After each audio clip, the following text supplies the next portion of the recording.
Hi. So let's talk about why our thoughts are not stopping. Why does your mind keep talking? Even when you want silence? Why does it not stop thinking? And especially when you want silence, it becomes louder than ever. And the more you try to calm it, the more chaotic it feels. Here is what no one tells you. Your mind is not the problem. It is doing its job it's designed to do. And trust me, it's doing it really, really, really well. What you need to understand is that your mind works like a prediction machine.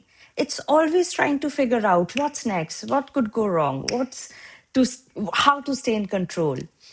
It doesn't wait and continuously generates thoughts because that's how it tries to keep you safe. It's the primitive and inherent nature of your mind to protect you from danger and keep you in survival. Now we assume that thoughts are something we should control. But if you look deeper, specifically through frameworks like Abhidhamma Pitaka, which is an ancient Buddhist text, you will realize something very different. That the mind is not one single solid thing. It is not. It's a process and a system. And at every moment, it's combining memory, sensation, perception, emotion, and attention. And the combination of all these five things is what is called a thought. So your thoughts are not random, they're output of an active system and your past experiences. Now, let us go a layer deeper and understand the rising and passing of the mind. What happens? Now, here is where it's getting very, very interesting. Hear me out. What happens is your thoughts are not continuous, they are rapid moment to moment mental events, and they arise and disappear very, very, very fast. So fast that your brain stitches them together and creates an illusion of a constant stream, which is like a movie.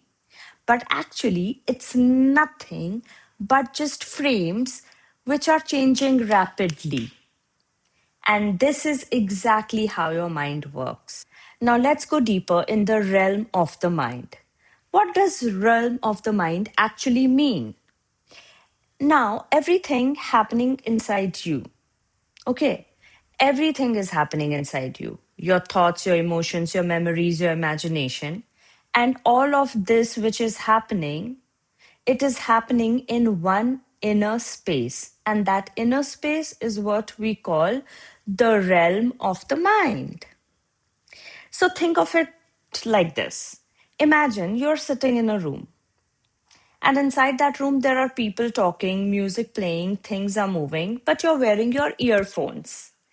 So you don't notice anything. And the moment you remove your earphones, suddenly everything feels loud, everything feels overwhelming. But have you noticed? There was nothing new that was created. All you did was remove the earphones. So, what I'm trying to get at is that everything is already happening inside you, in your realm of mind. All you need to do is just become aware of it. Now, let us take another example. When you're busy, you're scrolling, you're talking, you're working, you're distracted. So you don't notice your thoughts much. But when you sit in silence, you remove the distraction, and suddenly thoughts feel loud, emotions get stronger, and mind feels busy. Now, let me give you one more insight, okay? Which is dhamma conditioned by causes, arise and passes away. Now, what it means, let us try to understand this by an example. Now, have you noticed something?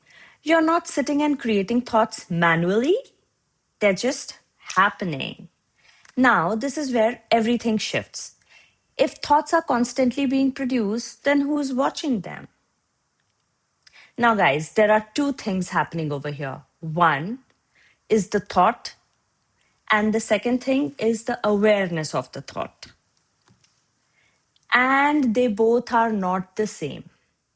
Thoughts are automatic, they come and they go, but awareness is what notices your thoughts. For example, a thought appears in your mind, and instantly you know that you are thinking.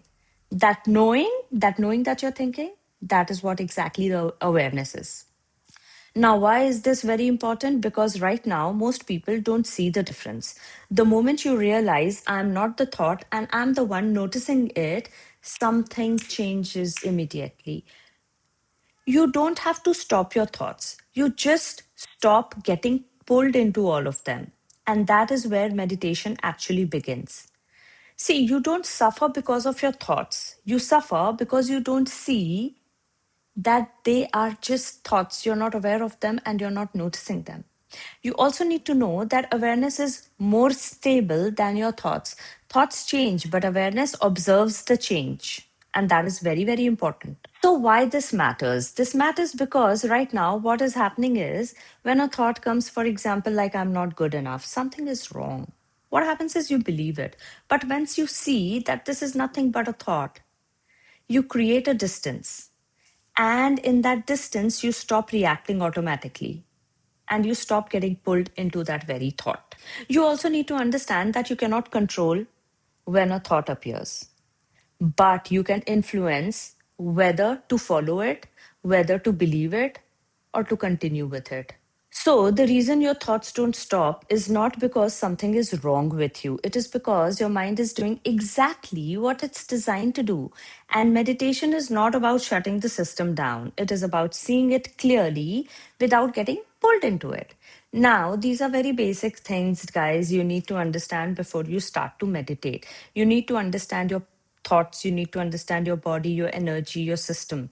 These are the basis of meditation. So please keep watching and follow for more.